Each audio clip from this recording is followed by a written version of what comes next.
Where two or more are gathered in my name, I'm there in their midst. I'll make my own decisions. What a stupid thing to say. Lord, I need you every day.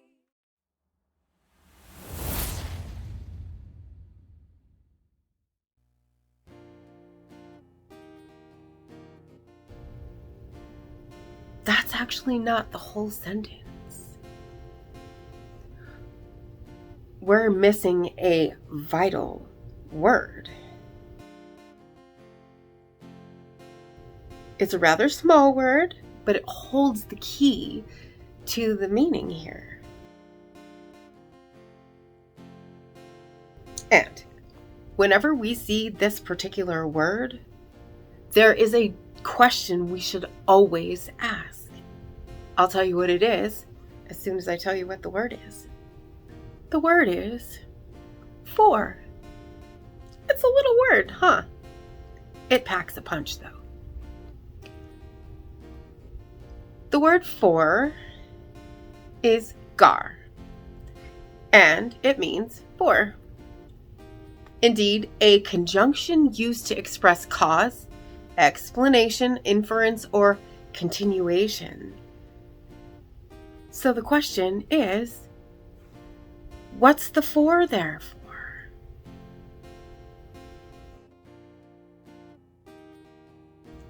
The word for always means that there's something previous that we need to pay attention to in order to understand the meaning of something. So let's go see what the for is there for. In context, we're going to read Matthew 18:15 through 21. Now, if your brother sins, go and show him his fault in private. If he listens to you, you've gained your brother. But if he does not listen to you, take one or two more with you, so that on the testimony of 2 or 3 witnesses, every matter may be confirmed. And if he refuses to listen to them, tell it to the church. And if he refuses to listen even to the church, he is to be to you as a Gentile and a tax collector. Truly I say to you, whatever you bind on earth shall have been bound in heaven, and whatever you loose on earth shall have been loosed in heaven. Again, I say to you, that if 2 of you agree on earth about anything that they may ask, it shall be done for them by my Father who is in heaven. For where 2 or 3 have gathered together in my name, I'm there in their midst. Then Peter came up and said to him, Lord, how many times shall my brother sin against me and I still forgive him? Up to 7 times?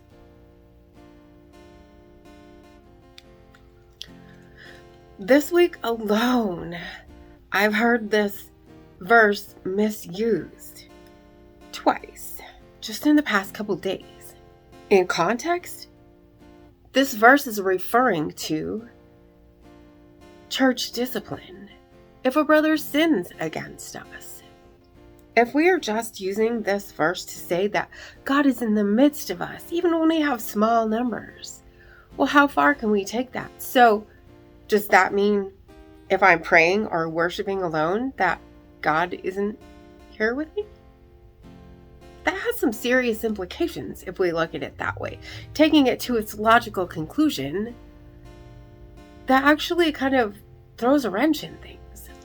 And when I was in the Word of Faith movement, I heard the verse before it tacked onto it as well.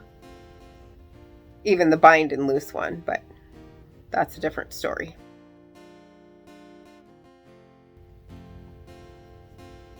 If 2 of you agree on earth about anything that they may ask, it shall be done for them by my Father who is in heaven. For where 2 or 3 are gathered. Anything? What do you mean by anything?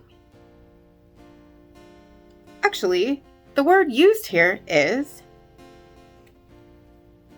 pragma, a deed or a matter. A thing done, a deed, action, a matter, an affair. Thayer's Greek lexicon explains it like this: what is doing or being accomplished, specifically business, commercial transaction. A matter in question, an affair. A matter at law, case, suit, having a matter against. Well, that kind of explains what anything means. It doesn't really mean anything, like we would say today.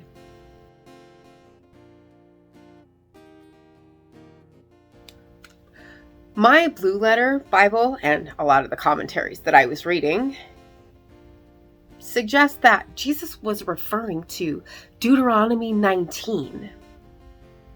Let's look at that together. A single witness shall not rise up against a person regarding any wrongdoing or any sin that he commits. On the testimony of 2 or 3 witnesses, a matter shall be confirmed. If a malicious witness rises up against a person to testify against him of wrongdoing, then both people who have the dispute shall stand before the Lord, before the priests and the judges who will be in office in those days. And the judges shall investigate thoroughly, and if the witness is a false witness, and he has testified against his brother falsely, then you shall do to him just as he had planned to do to his brother. So you shall eliminate the evil from among you. And the rest of the people will hear and be afraid, and will never again do such an evil thing among you. So you shall not show pity, life for life, eye for eye, tooth for tooth, hand for hand, and foot for foot. Side note, that last line is basically saying, let the punishment fit the crime. Jesus is telling us that when we follow the correct process and have the 2 or 3 in agreement, that he is the one who will take the consequences. If we're doing things the right way, then that's on Jesus and that's on God to bring about the truth and to solve the issue. When we slice and dice scripture, we strip it of its real meaning.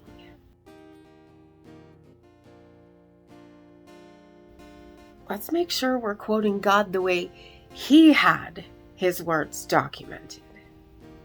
On the surface, it can seem like a comforting sentiment, but the implications have us treating God like a genie and our confusing minds. We don't want to confuse people about what God is saying. So let's make sure that we're exegeting scripture correctly. And as always, thank you so much for being here today. If you haven't already, you know what to hit right there. And click the bell if you want to get notifications. And make sure to hit that like button for me. And I will see you next time. Maranatha.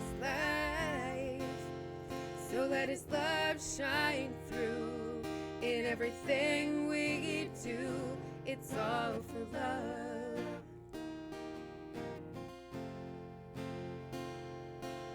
He commanded above all things to love the Lord with all our mind, heart, soul, and strength for all of time. Give your heart to the one who was there at the start.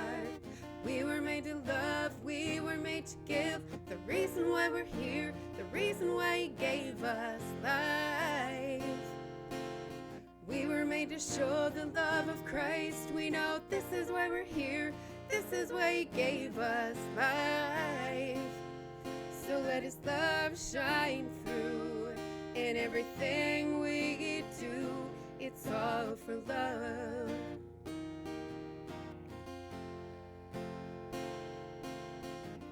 Greater love has no one but this, that he lay his life down for a friend. Build each other up. Don't cease, it's never enough. And now that he's washed me clean, I wanna follow